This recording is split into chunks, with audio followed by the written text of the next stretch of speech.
Educa TV apresenta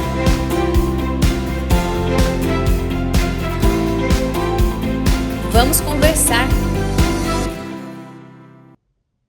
Olá, seja muito bem-vinda e muito bem-vindo ao Vamos Conversar, o videocast aqui da Educa TV, que é exibido para Campinas e 48 cidades na nossa região, aqui no 12.2, mas também fica disponível nas plataformas de podcast como Spotify. Então você pode também acompanhar, deixa seu like, seu comentário e segue a gente. E você sabe, né? Aqui a gente traz assuntos sobre educação, cidadania, para a gente refletir e aprender juntos, porque é conversando que a gente se entende. Inclusive, se você quiser conversar, participar ativamente, manda uma mensagem pra gente. Anota o número do nosso WhatsApp.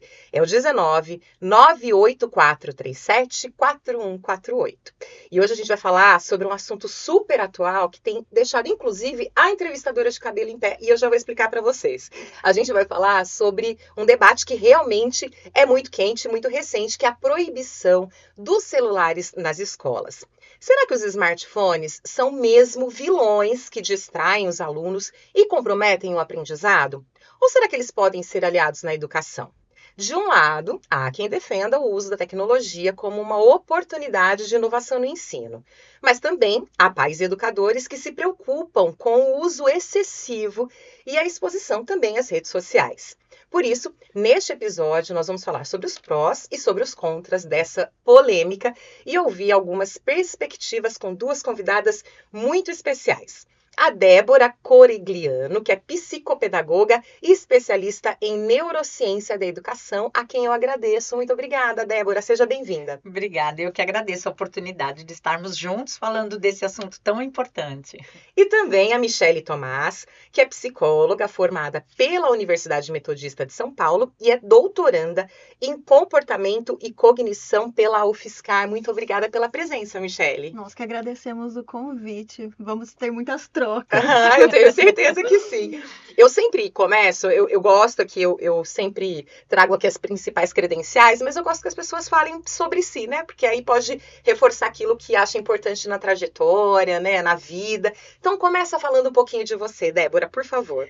Eu atuo como psicopedagoga, eu tenho um consultório onde eu atendo crianças e adolescentes com dificuldades escolares.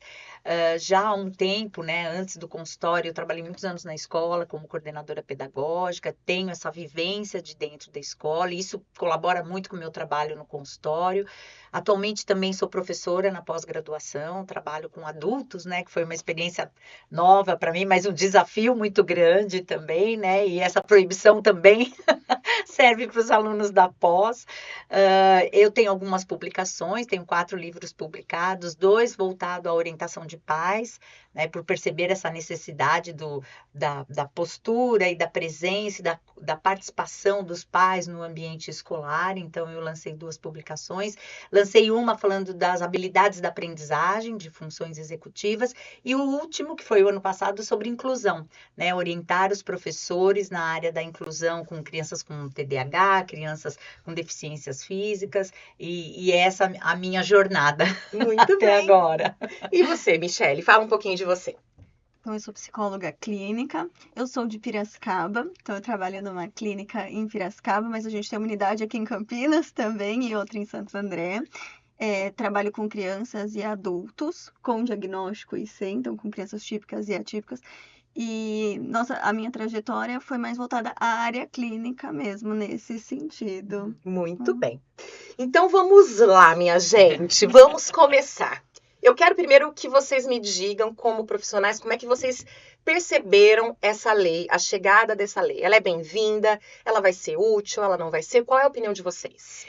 Bom, eu acho que ela vai ser útil. Eu vejo com bons olhos. Por quê? Porque eu vivencio um outro lado da realidade da criança, são as crianças que têm dificuldades na aprendizagem e que, com essa demanda do uso do celular, tudo fica mais difícil, né? Então, crianças que já têm o déficit de atenção e se distraem mais em sala de aula, crianças, eu tenho até algumas histórias, depois ao longo vou contar algumas histórias com relação a isso, mas eu acho que ela veio num momento bom, eu acho que ela veio, no primeiro momento, eu até faço um comparativo quando as crianças precisaram usar máscara na pandemia.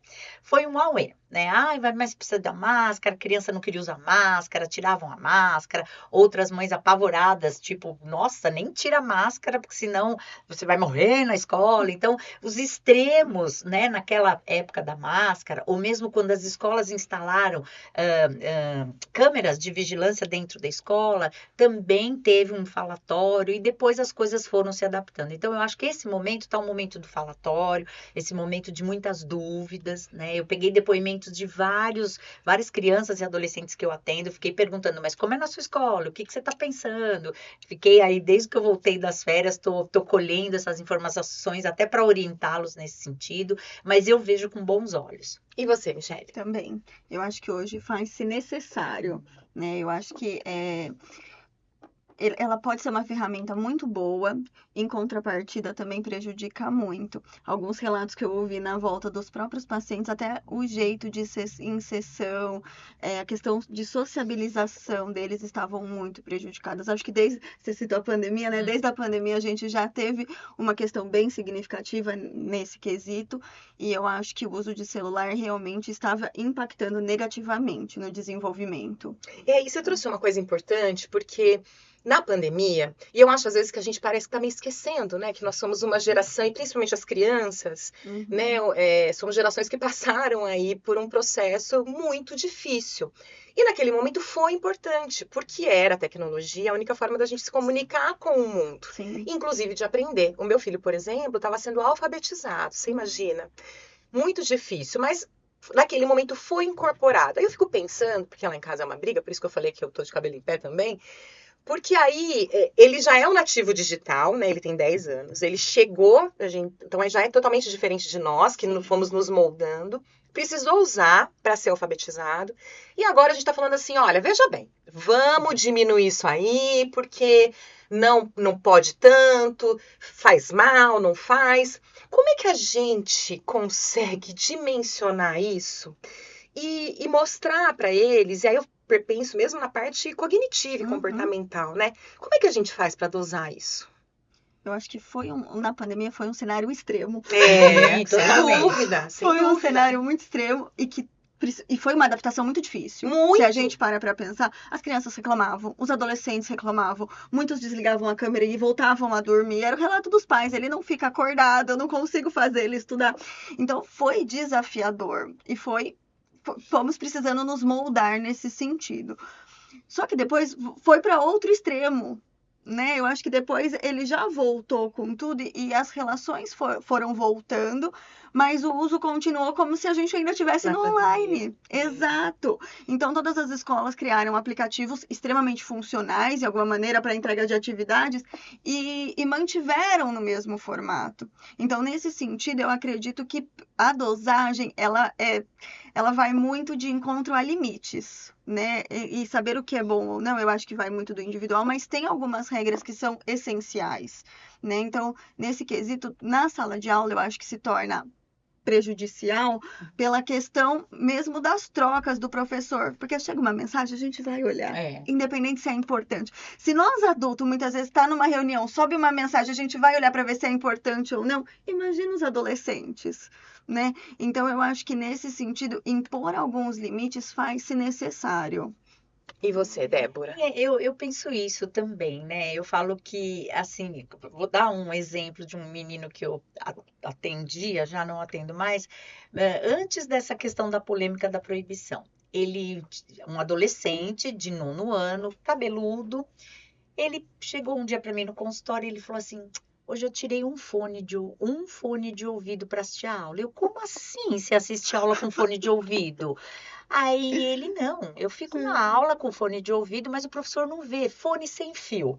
Menino cabeludo, e o telefone dentro da mochila. Aí eu falei, mas o que te levou então a tirar este fone? Ele porque parecia que a aula estava interessante e eu tirei um fone. E aí fui conversando com ele, falando a importância dele prestar atenção na aula, dele estar presente, que tudo tinha o seu tempo. Eu acho que é muito isso, né? Não é que a gente tem que convencer os jovens a seguir uma regra. Eu acho que a gente tem que falar da importância do espaço e do momento que é a escola e o que se pode fazer. Então, assim, olha, eu não vou trabalhar de biquíni na praia, porque é totalmente descontextualizado. O celular na escola, se não for para uso pedagógico, também é descontextualizado. Então, aí eu fui falando para esse menino de tirar. Aí foi muito bom, porque o progresso foi bom. Aí, depois, na outra semana, ele voltou, ele falou: olha, hoje eu tirei os 2 fones na aula desse bendito professor, né? Até o dia que ele falou: olha, hoje eu fiquei sem fone e fiz uma pergunta. Eu bati palmas para ele. Eu falei: olha que bacana. Eu falei: qual foi a fala do seu professor? Ah, o professor olhou para mim e falou: boa pergunta. Essa fala, que deve ser uma fala cotidiana do professor, para ele abriu assim, ele falou: para esse professor eu não uso mais fone. Então, quer dizer, tem jeito, existem formas, né? Então, cabe aí a escola ter o seu manuseio, ter as suas estratégias, porque a lei foi colocada, tá todo mundo meio perdido, vai ter punição, não vai ter punição, o que que a gente faz, o que não faz, o próprio adolescente, né? Eu ouvi alguns fatos de outros adolescentes que falaram: não, tem uma caixa na minha escola e a gente coloca cada um numa gavetinha, a coordenadora vem e tranca, né? Já tive outro que falou: olha, tem uma caixa em cima da mesa do professor, todo mundo joga o celular lá. Eu não jogo, eu guardo a mochila. Então, sabe, eu fico na minha, eu não entrego e ninguém confere. Então, tudo isso ainda está acontecendo, né? Mas eu vejo que, assim, a conversa com esse jovem, a explicação do porquê, o que é importante nesse momento, os benefícios, os malefícios, eles entendem, desde que a gente fale na linguagem deles. E eu acho que também tem a questão de que sim, na verdade quero ver de vocês, porque assim, é uma ferramenta que também pode ser usada de forma pedagógica. Sim, a lei até fala isso. De forma pedagógica é permitido. O professor pode falar: todo mundo agora pega o celular e vamos usar o aplicativo X ou pesquisar Y para essa atividade. Fecha-se tudo, guarda, isso é permitido, né? O que não pode é o uso no intervalo, outros, né? Em outros horários aí não. Sim.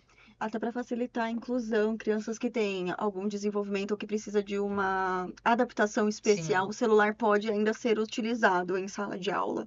Sim. Então, ele é utilizado ainda como um recurso facilitador, e nesse sentido é muito benéfico. É verdade. Eu tenho no meu relatório, quando eu passo orientação para a escola, que nem uma criança que tem dislexia, que é um distúrbio da leitura e da escrita, ele não dá conta de copiar uma lousa, por exemplo, não dá conta na integridade da cópia, na velocidade, no entendimento. Então, eu coloco como orientação: tira a foto da lousa. Aí, agora, uma escola já entrou em contato e falou: e aí, Débora, a gente percebe que ele precisa, que essa foto da lousa faz a diferença para ele sair da escola com conteúdo. Então, o que está acontecendo? A própria professora está tirando a foto e está mandando para a mãe via WhatsApp, para ele não perder isso, porque a família já entrou em desespero, né? Não pensando no uso do celular, mas como ele vai tirar foto da lousa? Né? Peraí que nós vamos comentar. Então, assim, as adaptações acontecem, né? A gente tem e dá umas estratégias aí para ajudar essas crianças que precisam. Agora me digam uma coisa, uma pergunta de R$1 milhão, eu acho. Porque assim, aí a gente tá falando, claro, da escola, mas a gente não consegue deixar de fazer as conexões com o uso, por exemplo, dessas telas em casa. Porque é uma realidade, né? E vou usar aqui o meu exemplo de novo só para a gente ilustrar. Eu tenho 2 filhos de idades muito diferentes. O primeiro tem 17, quase 18, e o mais novo tem 10. O primeiro, que era primeiro, eu consegui manter longe das telas por muito mais tempo. O pequeno, que já veio a reboque, já tinha o irmão, foi mais complicado e hoje a gente tá lá com aquela situação. Quer jogar muito e eu fico lá: não vai jogar, agora vai ler, vai brincar. E eu me preocupo muito, assim, já perguntei isso para outros profissionais. O que hoje a gente sabe do uso, assim, existe horas de uso que passa a ser excessivo, que passa a fazer mal? Cada caso é um caso. Como é que a gente dimensiona esse uso, por exemplo, agora fora da escola, em casa, para entretenimento mesmo? A gente sabe disso já? A Organização Mundial da Saúde, hoje, ela coloca alguns limites. Tá. Então, criança até 2 anos, zero telas. Bebês, zero. Zero telas, né? Zero. Que é até uma dó a gente olhar em restaurante, Nossa. crianças com aquela tela, né? Pra comer, Pra pra principalmente ele que tá descobrindo ali os alimentos. Péssimo, né? Péssimo. Crianças de 3 a 5 anos, eles limitam a 1 hora. de 5 a 8 até 2 horas, e acima de 8 anos eles deixam até 3 horas para. E aí tudo, né? Celular, videogame, televisão, incluindo todo o uso de tecnologia. E, né, então nesse sentido tem, que é o recomendado. E também o recomendado é não ficar essas 3 horas seguidas. Sim. Né? Mas que tenham intervalos. Então eu fiquei 1 hora, eu vou, faço outra coisa, faço uma outra estimulação. Né? Então eu vou brincar, vou comer com a tela desligada e depois eu posso voltar, mas que tenha uma outra rotina, porque os impactos são bem negativos, São, né? É verdade. Eu ia citar essa mesma questão dos horários porque assim, a gente vem, como você falou, o meu filho é nativo digital, né? Então, ele nasceu com a tecnologia aí. Porém, a gente precisa pensar na condução dessa tecnologia dentro de casa, né? O quanto que a família dispõe, quanto que a família limita, o quanto que a família propõe outra coisa, porque não adianta eu falar, ai, filho, não usa, nós estamos à mesa, eu estou jantando assim como mãe. A mesma Né? coisa. Então, não adianta, quer dizer, assim, a família precisa ter essa condução, precisa alinhar essa postura para que essa criança vivencie. Numa família onde todo mundo gosta muito de música, a música faz parte do contexto familiar, essa criança vai ter uma aptidão musical, porque a música tá ali, um pai toca um instrumento, uma mãe canta, a mesma coisa. Então, se uma família conversa, uma família leitora, uma família que joga jogos, brincadeiras, essa criança vai com certeza participar. Agora, se todo mundo está usando celular, vai fazer uso e vai estourar para ele, coitado. Porque a mãe vai falar, você não sai desse celular. É o lado menor, é o mais fraco, Você né? não sai de celular, aí a mãe tá na frente da televisão com o celular, o pai tá vendo alguma coisa com o celular. Então, é isso a gente precisa primeiro se policiar. Outra questão que eu vejo importante, a compensação. Então, eu já ouvi crianças falando assim, não, a minha mãe falou que se eu cumprir a regra da escola e ficar sem usar na escola, eu vou poder ficar a tarde toda com o celular. Então, esse é um erro gigantesco, porque a vida não é feita de compensações. Né? Então, assim, eu tenho que respeitar as regras, eu tenho que seguir o que é bom para mim. Então, tem que ter os pais têm que ter essa consciência que não existe. O celular não é nem compensação e nem moeda de troca. Ah, tirou 10, celular. Tirou 0, eu tiro o celular. Né? Isso é uma briga que eu tenho muito com as mães, porque as crianças chegam lá, tô sem celular por 1 mês. O que você fez, né? Matou a vizinhança para passar 1 mês sem celular. Não, é porque eu tirei uma nota baixa na escola e tal. E aí eu pergunto para a mãe, se der o celular, a nota vai vir 10?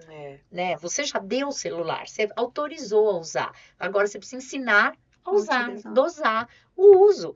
Né? Então, assim, são questões bem delicadas e que os pais precisam ter essa orientação, né? De estipular esse período de uso, mas também propor outras coisas no período do não uso, né? Então, você vai usar essas 3 horas durante a tarde. Então, você vai ter a lição de casa, você vai ficar no celular, depois você vai tomar um lanche, depois uma atividade livre que não vai ter tecnologia nenhuma, depois você volta com o celular, até as 8 da noite você pode usar mais uma vez. Então, a família propor. O que muitas vezes acontece, a família fala, nós vamos fazer um quadro de rotina, só pro coitado. Não é? Aí eu vejo isso como castigo. Se você chegar e me der um quadro e falar, Débora, essa é a sua rotina, e ela não tem, minha irmã não recebe nada, você, minha mãe, não recebe nada, eu tô sendo castigada. Então, assim, um quadro de rotina familiar, a mamãe sai para trabalhar, o papai, aí à tarde você faz isso, eu vou estar em tal coisa, assim, nós vamos ter um momento da família para usar o celular, e aí a coisa flui e ameniza. Né, esse desespero pelo celular. Sim, e até mesmo você falou desse quadro de rotina, ele é bonito na primeira semana, sim, né? Depois porque eles não querem se torna rasgar. funcional e se torna até aversivo. O que você colocou, Débora, é excelente, é a realidade. A gente quer mudar os comportamentos dos adolescentes, mas não mudamos os nossos, né? E os pais são os modelos, então isso que ela colocou é extremamente importante e funcional para que haja uma dinâmica dentro da casa, senão fica justamente aquilo de sargento, né? Eu mandei, você precisa obedecer, precisa ser assim, mas sem uma explicação clara do porquê, e com certeza é isso, sem outros recursos disponíveis. Então, se eu não tiver no celular, o que eu faço? E hoje as crianças não sabem o que fazer. Não sabem, é verdade. Sabem o que fazer. Não, às vezes eu falo, nada, tem um pouquinho, a gente tem um pouquinho do tédio também. Não, a gente fala que é o ócio é produtivíssimo. Ele vai lá pra baixo, fica olhando pra árvore, pro céu. Imagina. É difícil mas mesmo. fazer? Gente, eu brincava de folhinha, pegava folhinhas da árvore. árvore. Vai contar quantos carros tá passando lá na rua. As cores, né? É. Agora, fala uma coisa pra mim, Michele. Você falou aí dos impactos negativos. Acho importante a gente dizer quais são, porque eu imagino que sim, haja também um prejuízo no desenvolvimento, né? Sim. Então, falem pra gente, o que a gente também já sabe hoje desse uso excessivo, que traz de prejuízo real para o desenvolvimento das crianças. Então, hoje a gente tem dificuldades, tanto cognitivas quanto emocionais e sociais. Por quê? Porque a criança está lá no celular. É aquele acesso imediato, né? Então, o celular, ele traz pra gente uma sensação de prazer muito grande, né? Ele libera muita dopamina e hoje é comparado até ao uso de dependentes químicos, como a cocaína. Eu vou perguntar de início para você na Isso. sequência. Então, né, é muito parecido. Então, é aquilo, eu fico ali, é um prazer muito imediato. Então, eu fico mais irritada porque as coisas não acontecem no meu tempo. E o celular a gente controla, né? Parece que tudo acontece no nosso tempo. Então, eu quero ver um vídeo, eu pauso o vídeo, eu já vou para outro, faço. E a vida não é assim, a vida não é no nosso tempo, não atende essa necessidade. Então, gera muita ansiedade, gera muita irritabilidade. Hoje, questões sociais mesmo, de empatia, de eu ter a percepção sobre o outro, a parte social mesmo, de eu ir fazer amizades, ela inibe. Por quê? Porque eu me torno ali só pro celular, porque é um prazer tão momentâneo que as relações de troca muitas vezes se tornam chatas. Sim. Porque eu tenho que ver qual é a sua vontade. Você quer jogar bola? Ah, mas eu gosto de jogar basquete. A gente não consegue mais nem chegar num acordo, né? Tem os prejuízos do sono, né? Então, muitas vezes, né, quando a gente fica com a tela, a luz, ela prejudica a liberação de melatonina, que é o hormônio que faz a gente dormir, então inibe também. Então, os prejuízos são excelentes, né? São excedentes. Tem a questão também, quando ela coloca do sono, o sono, ele é responsável também, além da questão do crescimento da criança, né? Libera o hormônio do crescimento, o sono solidifica as memórias. Então, essa criança que dorme pouco, essa criança que dorme agitada, essa criança que até tarde na tela do computador tem um sono muito mais agitado, ela vai ter uma defasagem em relação à aquisição de memórias. Então, as memórias, nessa hora que a gente está dormindo, é que o nosso cérebro vai falar, olha, isso aqui é memória visual, isso aqui é memória auditiva, isso aqui é memória de percepção sensorial. Ele vai arquivando essas memórias para a gente resgatá-las, né, evocá-las num momento seguinte. Então, isso tudo acaba tendo dificuldade. A questão atencional, né? Justamente porque, como eu tenho poder, eu fico 2 minutos, 3 minutos, e o meu cérebro perde a capacidade de ficar 20 minutos concentrados, porque é tudo fast, tudo rápido, tudo rápido. Então, te ouvir por 20 minutos, nossa, é uma eternidade, pelo amor de Deus. Onde tá o vezes 2 para você falar mais rápido? Porque eu não tô aguentando ficar 20 minutos ouvindo um professor na minha frente. Então, tudo isso acaba tendo realmente um significado maléfico muito grande para a criança, porque ela perde realmente. Tem crianças que nem sabem esperar.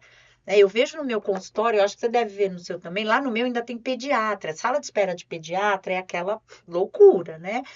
E aí eu vejo assim que as crianças todas estão, a gente tem até um espaço kids com brinquedos e tal, um ou outro que tá ali brincando, tá todo mundo na tela. Às vezes a secretária fala, eu chamo o nome da criança 2, 3 vezes, nem a mãe e nem a criança, porque eles estão ali. Então eles perdem, a criança acaba perdendo a noção do todo, o que passa ao meu redor, o que acontece, a percepção da empatia, né? O que o outro gostaria de, como você falou, o que o outro gostaria de fazer, o que o outro sente. Isso tudo na escola por um período de 4 horas, onde a escola é um ambiente social também, assim, perde-se muito, a criança acaba tendo muita dificuldade.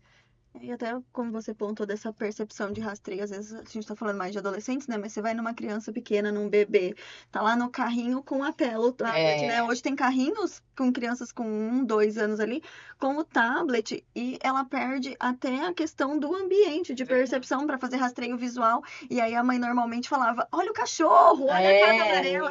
E a comunicação também acaba tendo um prejuízo significativo nesse sentido. E aí é difícil, né? Porque, aí olhando pro lado, né?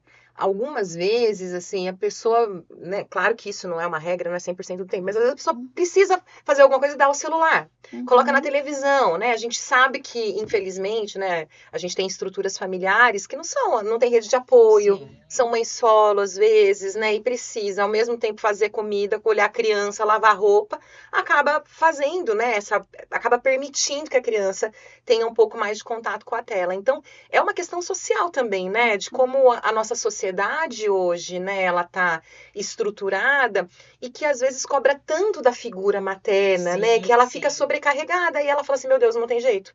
Né, eu vou ter que dar o celular um pouquinho aqui para essa criança para eu poder ali fazer um arroz, Sim, né? sim, é fato isso. Mas mesmo assim, né, não é assim, não dê. Mesmo assim, tudo bem, existe a necessidade, a gente compreende, a gente vê que isso também faz parte do cotidiano hoje. Não dá para falar, ai, não, família perfeita. Não tem isso, né? Até porque o meio onde essa criança vive não é esse também, né? Mas dá para ter essa dosagem. Né? Então, assim, eu penso assim, meus filhos são adultos agora, minha filha mais nova já tem 28 anos, e não tinha isso na época deles, né? E eu também era a mãe que cozinhava, que fazia as tudo ao coisas, mesmo que tempo. trabalhava, meu marido viajava a semana inteira, eu não tinha ninguém aqui em Campinas, né? Minha família não é daqui, então eu cortava aí um riscado. Então, qual que era a minha estratégia? Vamos junto. Então, vem, tô cozinhando, vem cá. Mexia nas panelas debaixo do armário, lá fazia aquela bagunça. Vamos estender roupa junto. Vai me dando o pregador, me dá só o vermelho, me dá o verde, agora me dá o azul. Agora vamos pegar 2 amarelos. Então, o tempo todo é mais exaustivo. Claro, eu estenderia a roupa em 5 minutos Sem sozinha. dúvida. Com ela, eu levava 15. Porém, era uma estratégia que eu tinha para ocupá-la. Porque se eu deixasse, ela ia estar aprontando em algum ambiente da casa, né? Ia estar, ou estava na frente da televisão, que era o que tinha na época e tal. Então, para os pais buscarem dentro da sua rotina alguns momentos de convivência, que isso também é importante. E uma outra questão, já que a gente está falando da questão do mal, né, dessa questão das telas, e na escola, a questão do cyberbullying. Porque era assim, eu tô com o celular na sala de aula, eu tiro a minha foto com um filtro linda, maravilhosa, perfeita, publico, as minhas amigas veem que eu sou linda, maravilhosa, perfeita, aí eu tiro uma foto sua sem filtro e falo, olha a feiosa da classe, né? E ponho nas redes sociais. Então, isso foi muito bom. Eu acho que nós ainda não existe números com relação a isso, porque é muito recente, mas em breve a gente vai ter aí números que comprovam como baixou o cyberbullying dentro da escola. Depois da retirada. Depois da retirada do celular. Aqueles grupos, né, de WhatsApp que muitas turminhas fazem. Isso é complicado. Porque, na verdade, quando a gente está falando, né, do uso dos celulares, a gente tem que lembrar exatamente isso, do acesso às redes sociais. Ao WhatsApp, Instagram. E embora, né, essas plataformas tenham... Tudo bem que agora já está caindo por terra, não tem todas as regras, mas tenham lá a idade mínima. A gente sabe que muitas vezes crianças que não têm a idade mínima exigida têm acesso às redes sociais. E nas redes sociais é um mundo, assim como a internet, um mundo de informação que eles às vezes não têm maturidade para lidar, né? E que acaba também sendo vítima ou promovendo, por exemplo, bullying. Sim, porque é um mundo idealizado, né? O mundo de redes sociais é um mundo idealizado, onde todo mundo tem a vida perfeita, aquela grama do vizinho é muito verde, maravilhosa. E aí eu acho que cria-se justamente isso. Eu coloco uma foto com filtro e ninguém me conhece. Eu tô andando na escola, mas aquela é fulana, esse clã, deixam até de se reconhecer. Então é muito significativo e é muito intenso. E aí tem justamente aquilo. E eu que não uso, que não tenho esse filtro, e que sou eu mesma, sou feia, e aí vai, né, gera de novo ansiedade, depressão, transtorno alimentar, porque eu quero chegar num padrão colocado nas redes sociais que é impossível. E me digam uma coisa, como é que a gente sabe? Porque tem crianças que ficam viciadas em telas. Sim, e como é que a gente sabe que é vício? Assim, tem, você falou, né, da dopamina, tem abstinência, é como se fosse um vício mesmo, outro vício que a gente conhece? Não, é como se fosse um vício. A criança passa mal, a criança tem reações agressivas porque precisa. É o fim do mundo se eu tirar, é o fim do mundo se o pai proíbe por alguma questão, se o pai tira, ou se o celular quebra, ou se ela perde o celular. Então, a necessidade é tão grande, ela precisa tanto daquilo que o celular proporciona para ela, e que muitas vezes nem é tão importante assim, mas ela ela precisa, né? Eu lembro de um menino que eu atendia que ele sempre falava, ele não, eu vou ser, não é, eu vou ser youtuber, ele falava na época, né? Não era influenciador ainda, era youtuber. E aí ele se transformou em termos de pintar o cabelo, de fazer. Então ele passava a tarde fazendo essas gravações e esqueceu da escola, né? Foi mal, repetiu de ano. O que que a mãe fez? Acabou o celular, acabou o youtuber, acabou tudo. Tipo assim, o que você quer? Tá aqui, ó, bicicleta. Você quer é bicicleta. Nossa, ele jogou a bicicleta longe, ele bateu na mãe, ele teve reação. Ela me contando, eu falei assim, nossa, é a mesma reação quando um drogado entra em abstinência. Sabe? Ele ficou extremamente agressivo, nada para ele justificava. Então a mãe podia falar, mas nós vamos fazer outra coisa, você vai entrar num curso. Você gosta da parte da internet? Eu vou te pôr num curso de informática para você aprender a ser TI, alguma. Não quero. Eu quero fazer o vídeo, porque o vídeo eu vou. E ele tinha um planejamento assim de vida que ele falava que com aquilo ele ia ficar rico, ele ia ter muito dinheiro, ele ia ficar conhecido muito, ele precisava de não sei quantos mil seguidores. Então era uma vida assim falsa que ele criou, né? E que quem se droga tem isso, né? Porque a droga vem para me deixar mais falante, mais seguro de mim, mais sociável, né? Então, se a gente comparar, tinha muito isso e foi muito difícil ele entender esse processo, voltar para a escola, estudar, voltar depois a ter o celular em doses. Foi um trabalho, precisou de terapia, precisa de ajuda médica. Não é uma coisa assim, proibiu, chorou, passou.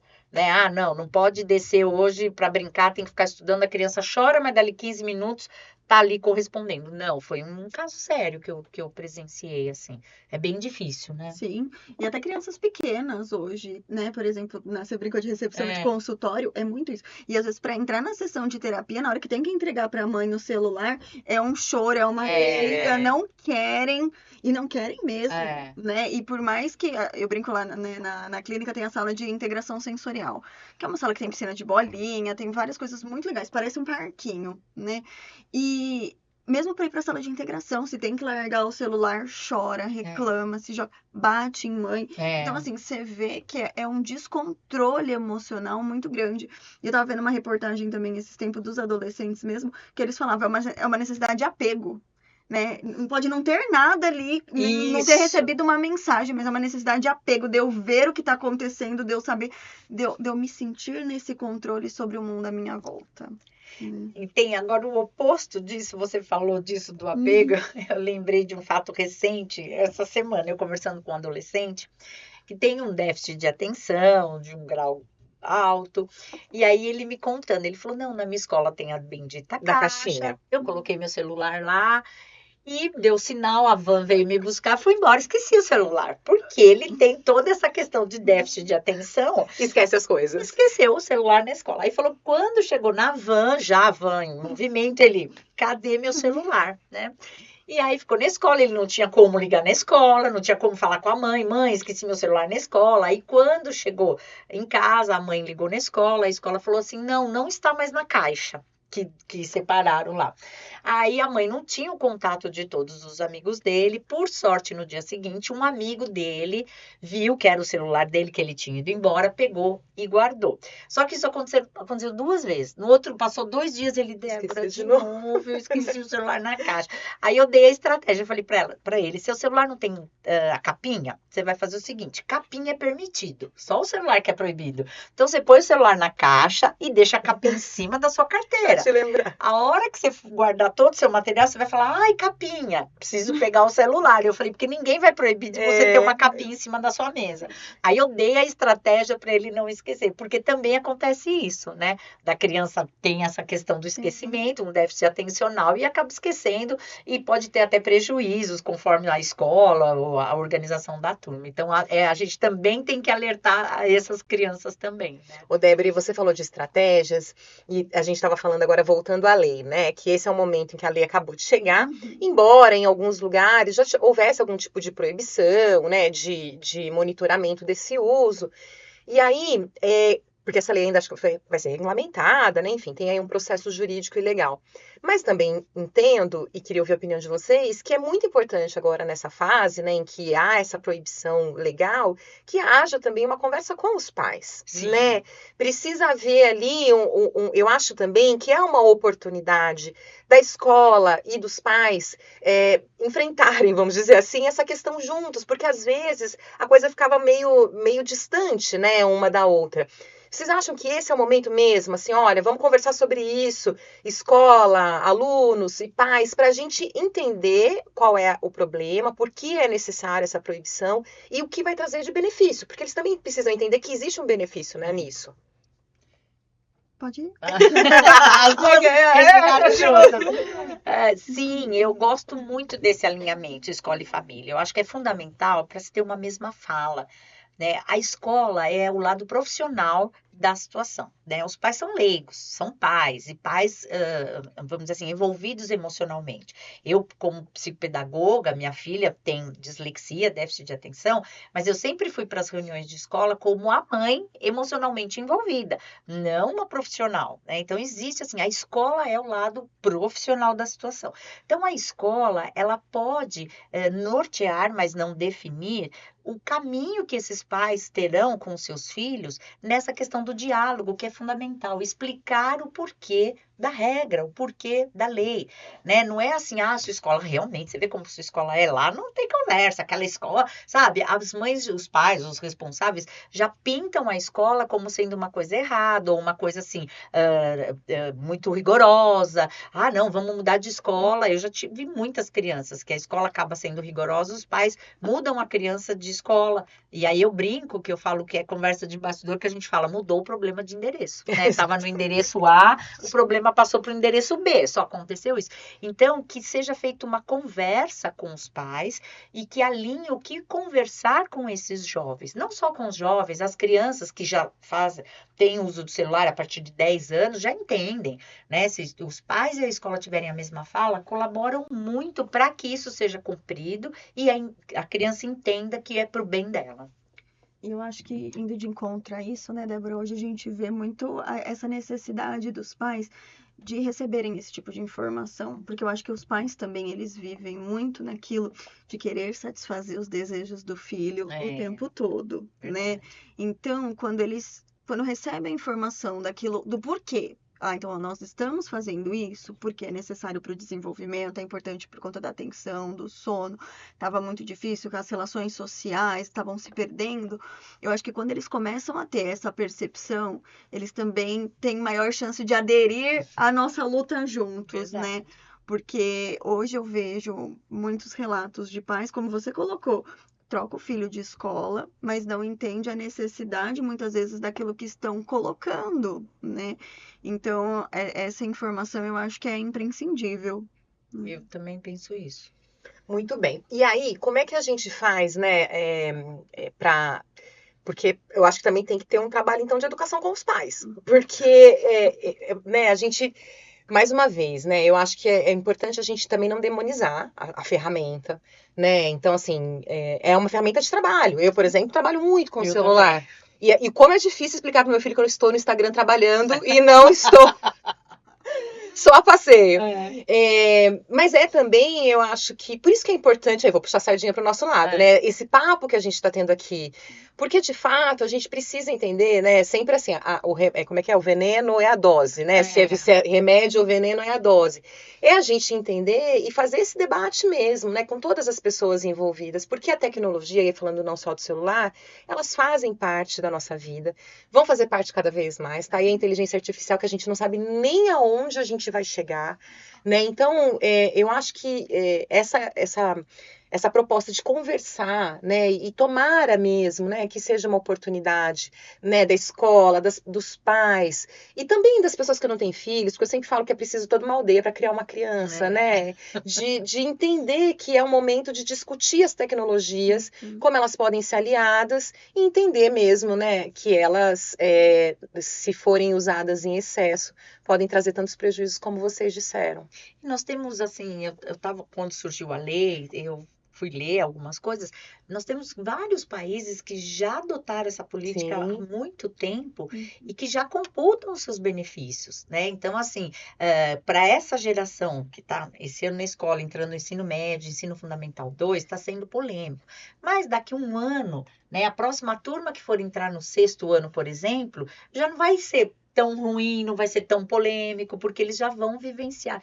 E o que a gente lê dos outros países que adotam, né, essa restrição na escola, mas acabam fazendo uso da tecnologia quando necessário dentro da sala de aula, só saldo positivo, né? Não traumatizou ninguém, não impediu ninguém de se comunicar, porque um menino chegou para mim no consultório, mas e na hora de ir embora, se eu quiser falar com a minha mãe? Então, na hora de ir embora, você vai poder pegar o seu celular e falar com a sua mãe. De volta.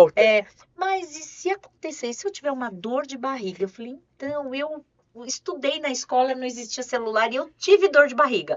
Sabe o que aconteceu? Eu cheguei na escola, a escola ligou, mentira, até porque na época nem tinha telefone, mas a escola ligou para minha mãe veio me buscar, quero o que fazer com os meus filhos. Olha, fulano tá com febre, fulano tá com dor de barriga, eu ia buscá-lo e, sabe, aconteceu nada tão grave o quanto precisaria. Então, assim, é a gente explicando das coisas porque eles estão habituados, né? Um outro menino falou assim, na hora do almoço eu peço comida, porque eu almoço na escola e eu peço iFood para eu ficar na escola no período da tarde. Aí eu falei, como a sua escola resolveu isso, né? Aí ele falou assim, não, eu fui na secretaria e ia pedir na frente da secretária. Pronto, ela pediu o iFood, ela viu, devolvi, porque isso era na hora do meu intervalo, 10h30 da manhã, eu já pedi o iFood. Então, não resolveu? Foi algum problema? Mas eu fiquei nervoso, então, mas agora você já não tá calmo, que você tá me contando, já passou. Então, existe essa, sabe, cria-se aquela coisa gigantesca e dá para se resolver. Calma, nós vamos resolver. Então, passar isso para os pais também. Calma. Pense nas estratégias e ajude a resolver. Não critique, né? Não vai lá na escola e fala, meu filho tem que pedir o iFood, agora vai ficar sem celular. Não. Tem que estar jogando todo mundo junto, né? Vamos resolver essa situação? Ele precisa pedir o iFood. Como a gente resolve isso?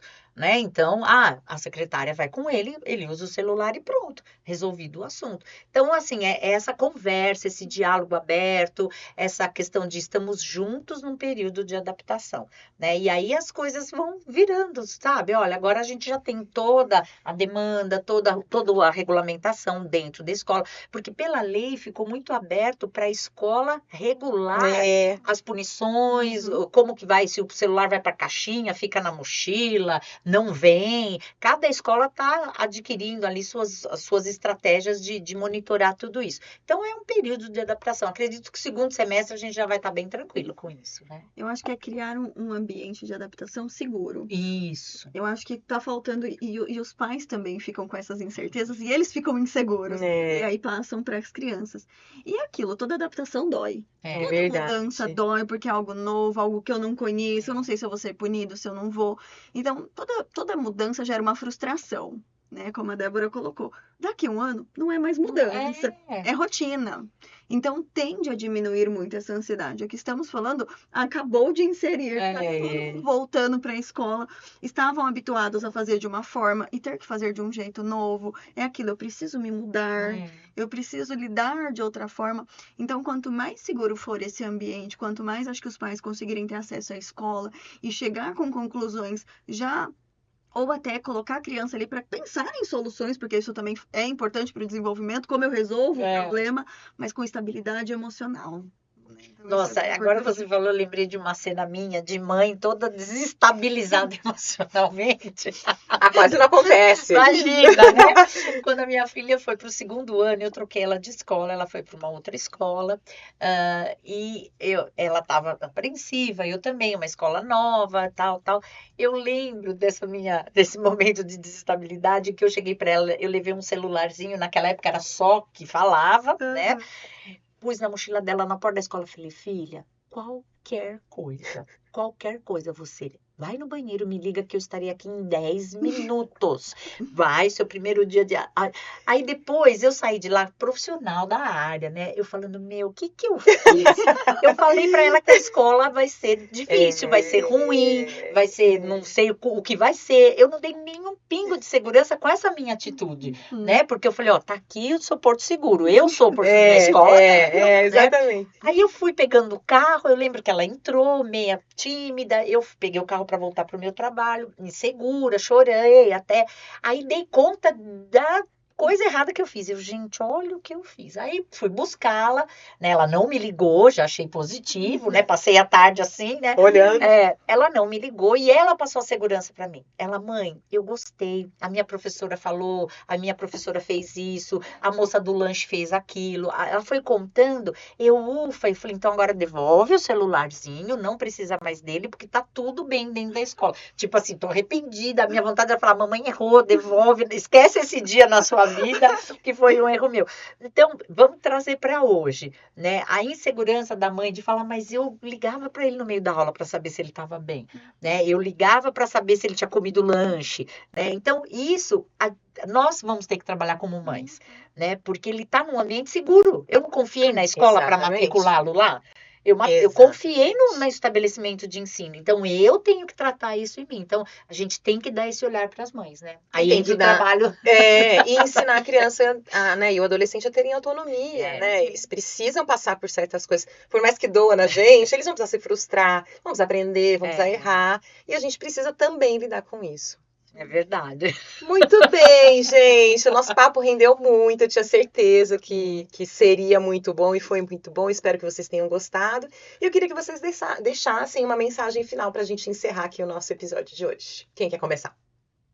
Eu acho que a gente pode falar, acho que justamente dessa segurança, né? Acho que principalmente para os pais, que acho que vão ser quem está nos assistindo, para que realmente eles criem isso, né? E criem estratégias que eles consigam se sentir seguros nos ambientes que eles estão com a criança. E se tem algum desafio, que eles entendam o que é para trabalhar nesse sentido, mas que tenham esse zelo, né? Deles se sentirem mais seguros e também de entender as necessidades da criança, de que essa tecnologia aí pode ser muito positiva, então vamos usar de uma maneira muito adequada, mas também pode trazer alguns malefícios que a gente precisa de bastante atenção e até supervisão, né? Que não foi o que a gente acabou não entrando, mas que, né, vamos dar o celular, então quais vai ser as regras, onde eu vou supervisionar, porque pais não, eu brinco que não são espiões. Precisa de supervisão, porque a criança precisa disso, ela não tem maturidade ainda para saber o que está vendo, o que está ouvindo.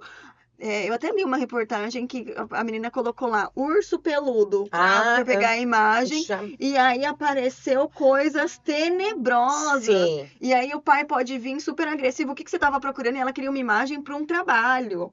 Né? Então, os pais também não terem isso. Por que você procura? Ou, filha, se você vê alguma coisa que você acha que não tá tudo bem, me mostra. Para poder ajudá-la também a criar esse ambiente seguro. Porque senão os pais já vão fantasiar que a criança estava vendo e nem era. Né? Então, acho que isso é bem importante também a gente pensar. Muito bem. Eu finalizo aqui deixando uma mensagem com relação a abrir o espaço do diálogo na família, né? Então, ouvir os filhos. Porque eles vão chegar com raiva, eles vão chegar com medo, com ansiedade, com insegurança, né? Então, eu acho que abrir esse espaço para o filho, para que ele expresse seu sentimento, não ignorar o que essas crianças sentem, porque isso é importantíssimo, sabe? Isso passa, isso é fase. Não, não é essa a resposta que ele quer ouvir, que isso passa. A gente sabe que vai passar, a gente sabe que é uma fase, mas ele quer ouvir um pouco mais, né? Ele quer ter essa segurança, né? Como ela colocou, ele quer ter essa segurança. Então, que possamos pensar que cada coisa que acontece, que esse período de adaptação é adaptação para a família, né? Então, abrir o espaço para o diálogo. Eu acho que é para escuta, né? Porque o diálogo ele faz parte de uma escuta muito importante, né? Que conversem sobre esse tema, peçam opinião para o seu filho, o que você acha? Eu fiz muito isso no consultório essas 2 semanas, o que você está achando, né? Alguns falaram, sabe que até é bom, porque aconteceu isso, outros se queixaram, então escute os filhos, né? Conversem com eles, porque aí abre um canal de orientação, abre um canal de escuta, de espera, esse menino que não ficava 2 minutos ouvindo um adulto falar, ele vai começar a treinar esse tempo atencional maior. Eu acho que é essa a mensagem. Muito bem. Michele Tomás, Débora Corigliano, muito obrigada pela presença de vocês. Obrigada pela oportunidade. Agradeço. E eu agradeço também a você que acompanhou mais um episódio. Você sabe, toda semana a gente traz aqui convidados especiais para a gente conversar, refletir e aprender juntos. Eu sou a Lilian de Souza, agradeço, espero você na semana que vem. E você sabe, vamos conversar, porque é conversando que a gente se entende. Até mais! Educa TV apresentou